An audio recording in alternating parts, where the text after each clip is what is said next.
ಅತಿಥಿ ಉಪನ್ಯಾಸಕರಿಗೆ ಭರವಸೆ. ಸೇವಾ ಭದ್ರತೆ ಕುರಿತು ಸಚಿವ ಡಾಕ್ಟರ್ ಎಚ್.ಕೆ. ಪಾಟೀಲ ಸಕಾರಾತ್ಮಕ ಸ್ಪಂದನೆ.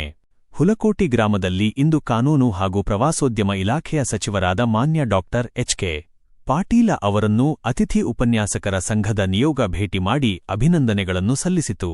ಈ ಸಂದರ್ಭದಲ್ಲಿ ಸಂಘದ ಅಧ್ಯಕ್ಷ ಡಾಕ್ಟರ್ ಹನುಮಂತಗೌಡ ಕಲ್ಮನಿ ಹಾಗೂ ಉಪನ್ಯಾಸಕರು ಸಂಯೋಜಕ ಹುದ್ದೆಯಲ್ಲಿನ ಕೆಲವು ತಾಂತ್ರಿಕ ದೋಷಗಳನ್ನು ಸರಿಪಡಿಸಿ ಅದನ್ನು ಪರಿಣಾಮಕಾರಿ ರೀತಿಯಲ್ಲಿ ಬೋಧನಾ ಕಾರ್ಯಗಳಿಗೆ ಬಳಸಿಕೊಳ್ಳುವಂತೆ ಮನವಿ ಮಾಡಿದರು.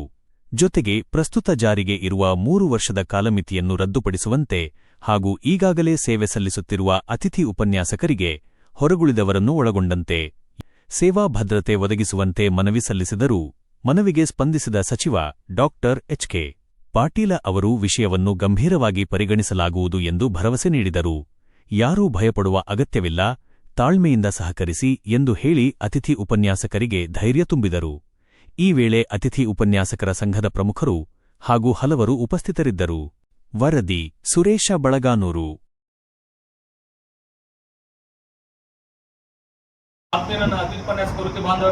ಇಂದು ಏನು ನಮ್ಮ ಕಾನೂನು ಮತ್ತು ಪ್ರವಾಸೋದ್ಯಮ ಇಲಾಖೆ ಸಚಿವರಾಗಿರುವಂತಹ ಸನ್ಮಾನ್ಯ Shri doctor HK. Patil sir ಅವರನ್ನು ಹುಲಕೋಟೆಯಲ್ಲಿ ಭೇಟಿಯಾಗಿ ಏನು ಅಭಿನಂದನೆಗಳನ್ನು ಸಲ್ಲಿಸಲಾಯಿತು. ಕಾರಣ ಇಷ್ಟೇ, ಕಳೆದ ಬೆಳಗಾವಿಯಲ್ಲಿ ಕೂಡ ನಾವು ಹೋರಾಟವನ್ನು ಮಾಡಿದ್ದೇವೆ. ನಮ್ಮ ಹೋರಾಟದ ಒಂದು ನೇತೃತ್ವ ವಹಿಸಿರುವಂತಹ ಬೆಳಗಾವಿ ಜಿಲ್ಲಾ ಅಧಿಕಾರಿಗಳಾಗಿರುವಂತಹ ಮೊಹಮ್ಮದ್ ರೋಷನ್ ಸರ್ ಅವರಿಗೆ ಮತ್ತು ಸನ್ಮಾನ್ಯ ಶ್ರೀ ಎಚ್.ಕೆ. ಪಾಟೀಲ್ ಸರ್ ಅವರಿಗೆ ವಿಶೇಷವಾಗಿ ನಿಮ್ಮೆಲ್ಲರ ಪರವಾಗಿ ನಾನು ಅಭಿನಂದನೆಗಳನ್ನು ಸಲ್ಲಿಸ್ತೇನೆ. ಯಾಕಂದ್ರೆ ನಮ್ಮ ಅರ್ಹತೆ ಇಲ್ಲದಂತಹ ಅತಿಥಿ ಉಪನ್ಯಾಸಕರು ಬಹಳಷ್ಟು ಏನು ಕಷ್ಟಗಳನ್ನು ಅನುಭವಿಸಿ ನಮಗೆ ಇಲಾಖೆಯಲ್ಲಿ ಅವಕಾಶನೇ ಇಲ್ಲದ ತರ ಮಾಡಿದ್ರು. ಅದನ್ನ ನಾವೊಂದು ನೇತೃತ್ವ ವಹಿಸಿಕೊಂಡು ವಿಶೇಷವಾಗಿ ನಮ್ಮ ಸಭಾಪತಿಗಳಾಗಿರುವಂತಹ ಬಸವರಾಜ ಹೊರಟ್ಟಿ ಸರ್ ಇರ್ಬೋದು, ವಿಧಾನ ಪರಿಷತ್ತಿನ ಸದಸ್ಯರುಗಳಿಗೆ, ಶಾಸಕರುಗಳಿಗೆ, ಹಿರಿಯ ಶಿಕ್ಷಣ ತಜ್ಞರಾಗಿರುವಂತಹ ಡಾಕ್ಟರ್ ಆರ್.ಎಂ. ಕುಬಿರಪ್ಪ ಸರ್ ಅವರಿಗೆ ಮತ್ತು ಇನ್ನೂ ಅನೇಕ ಸಂಘಟನೆಗಳು ಕೂಡ ನಮ್ಮ ಹೋರಾಟಕ್ಕೆ ಬೆಂಬಲ ಸೂಚಿಸಿದ್ದಕ್ಕೆ ಅವರಿಗೆ ಧನ್ಯವಾದಗಳನ್ನು ತಿಳಿಸ್ತೇನೆ. ಆದ್ಮೇಲೆ ನಾವು ಕೇಳ್ತಾ ಇರೋದಿಷ್ಟೇ, ಏನು ಅಂತಂದ್ರೆ ನಮ್ಗೆ ಸೇವಾ ಭದ್ರತೆ ಬೇಕಾಗಿತ್ತು, ಅದು ಬೇಕಾಗಿದೆ. ದಯವಿಟ್ಟು ಆ ಸೇವಾ ಭದ್ರತೆ ನಮ್ಗೆ ಒದಗಿಸಬೇಕಂತ ಹೇಳಿ ಈ ಮೂಲಕ ನಾನು ಮಾನ್ಯ ಸಚಿವರಲ್ಲಿ ಮನವಿ ಮಾಡಿಕೊಂಡಾಗ ಬಹಳ ಇದನ್ನ ಮುಖ್ಯಮಂತ್ರಿಗಳ ಜೊತೆ ಚರ್ಚೆ ಮಾಡಿ ಆದಷ್ಟು ಅತಿ ಶೀಘ್ರದಲ್ಲಿ ಅದನ್ನ ಸರಿಪಡಿಸುವಂತ ಕೆಲಸ ಮಾಡ್ತೀನಿ ಅಂತ ಹೇಳಿದರೆ ಮತ್ತೊಮ್ಮೆ ನಿಮ್ಮೆಲ್ಲರ ಪರವಾಗಿ ಅವರಿಗೆ ಅಭಿನಂದನೆಗಳನ್ನು ಸಲ್ಲಿಸ್ತೇನೆ. ಆದ್ಮೇಲೆ ತಾವ್ಯಾರೂ ಕೂಡ ಭಯಪಡುವಂತ ಅವಶ್ಯಕತೆ ಇಲ್ಲ. ಈ ಏನು ನಮಗೆ ಶೈಕ್ಷಣಿಕ ಸಂಯೋಜಕ ಅಂತ ಮಾಡಿದರೆ ನಮಗೆ ಬೋಧನಾ ಕಾರ್ಯಕ್ಕೆ ಕಾರ್ಯನಿರ್ವಹಿಸಲಿಕ್ಕೆ ಹೆಚ್ಚು ಒತ್ತು ಕೊಡಬೇಕು ಸರ್ ಅಂತ ಮನವಿ ಮಾಡ್ಕೊಂಡಿದ್ದೇವೆ. ಜೊತೆಗೆ 3 ವರ್ಷದ ಆ ಕಟಾಫ್ ದಿನಾಂಕನ ಕೈ ಬಿಡಬೇಕು ಅಂತೇಳಿ ಕೂಡ ಮನವಿ ಮಾಡ್ಕೊಂಡಿದ್ದೇವೆ. ಅದನ್ನು ಕೂಡ ಚರ್ಚೆ ಮಾಡ್ತೀನಿ ಅಂತ ಹೇಳಿದರೆ ನಾವು ಯಾರು ಕೂಡ ಭಯ ಪಡುವಂತ ಅವಶ್ಯಕತೆ ಇಲ್ಲ. ನಮ್ಮ ಸಂಘಟನೆ ಹೋರಾಟ ಹೇಗೆ ಮುಂದುವರಿತದೆ ಅಂತ ಹೇಳಿದ್ದೇವೆ. ಯಾಕಂದ್ರೆ ನಮಗೆ ಬೇಕಾಗಿದ್ದು ಭದ್ರತೆ ಅಂತ ಹೇಳಿದ್ದೇವೆ. ಆ ನಿಟ್ಟಿನಲ್ಲಿ ಸರ್ ಅವರು ಬಹಳ ಸಕಾರಾತ್ಮಕವಾಗಿ ಸ್ಪಂದನೆ ಮಾಡಿದರೆ.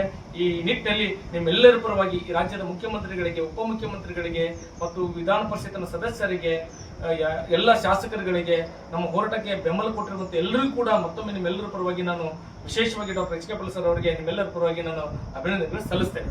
ಆದ್ಮೇಲೆ 2009 ಎಂ.ಫಿಲ್ ಪದವಿಯನ್ನು ಪರಿಗಣಿಸಬೇಕಂತ ಇವತ್ತು ಕೂಡ ಅದನ್ನು ಪ್ರಸ್ತಾಪ ಮಾಡಿದ್ದೇವೆ. ಅದನ್ನು ಕೂಡ ನಾವು ಚರ್ಚೆ ಮಾಡ್ತೀನಿ ಅಂತ ಹೇಳಿದರೆ, ಹಾಗಾಗಿ ಯಾರು ಭಯ ಪಡುವಂತ ಅವಶ್ಯಕತೆ ಇಲ್ಲ. ಈ ಎಂ.ಫಿಲ್ ಪದವಿಯನ್ನು ಇಟ್ಟುಕೊಂಡು ಯಾರ್ಯಾರು ಏನೇನೊಂದು ಆಡಿಯೋ ಹಾಕ್ತಿರ್ತಾರೆ ಅಂತರ ಬಗ್ಗೆ ಯಾರು ತಲೆ ಕೆಡಿಸ್ಕೊಳ್ಳುವಂತಿಲ್ಲ. ಯಾಕೆ ಅಪಪ್ರಚಾರ ಮಾಡೋರು ಈಗೂ ಇರ್ತಾರೆ, ಹಿಂದೂ ಇರ್ತಾರೆ, ಮುಂದೂ ಇರ್ತಾರೆ.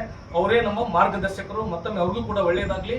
ನೀವೆಲ್ಲರೂ ಕೂಡ ನಮ್ಮ ಈ ಕುಟುಂಬ ಅತಿಥಿ ಉಪನ್ಯಾಸಕರ ಒಂದು ಕುಟುಂಬ ಇದ್ದಾಗೆ ಎಲ್ಲರೂ ಕೂಡ ಬರುವ ದಿನಮಾನಗಳಲ್ಲಿ ಏನು ಒಂದು ಶೈಕ್ಷಣಿಕ ಸಮಾಜತರನ ಏನೋ ಒಂದು ಮಾಡಿ ನಾವೆಲ್ಲರೂ ಕೂಡ ಮತ್ತೊಮ್ಮೆ ಸರ್ಕಾರದ ಮೇಲೆ ಒತ್ತಡ ತರ್ತಕ್ಕಂಥ ಕೆಲಸ ಮಾಡೋಣ.